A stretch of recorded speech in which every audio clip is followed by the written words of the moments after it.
सखरंड high school में high school जे हेड master Lukman कीरियो ऐं school जे उस्तादनि ऐं शागिर्दनि सक़ाफ़ती ॾियारो धाम धूम सां मल्हायो। स्कूल जे ॿारनि बहितरीन टैबलोस पेश करे वॾो दाद हासिल कयो।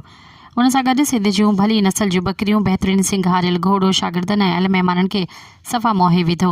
इन मौक़े ते हेड मास्टर लुकमान कीरियो आयल महिमाननि जी शुक्रिया अदा कंदे चयो त सिंधी सक़ाफ़ती प्रोग्राम कंदे दिलि ॾाढी ख़ुशी थी आहे। दुआ आहे त मुंहिंजी सिंध सदाईं शाद आबाद रहे। इन प्रोग्राम जो महिमान ख़ासि Uzair Akhtar Shah, chairman town committee Sakrand, Mohammad Saleem Bhatti DO secondary Shaheed Benazirabad, TO तालका सखरन नूर अहमद जमाली हुआ। प्रोग्राम ऑर्गेनाइज़र कमेटी सैयद मकबूल शाह, अमानुल्लाह जलबानी, शकील अहमद ख़ानज़ादो, मोहम्मद ज़मा सुमरो ऐं हैदर ख़ानज़ादो हुआ।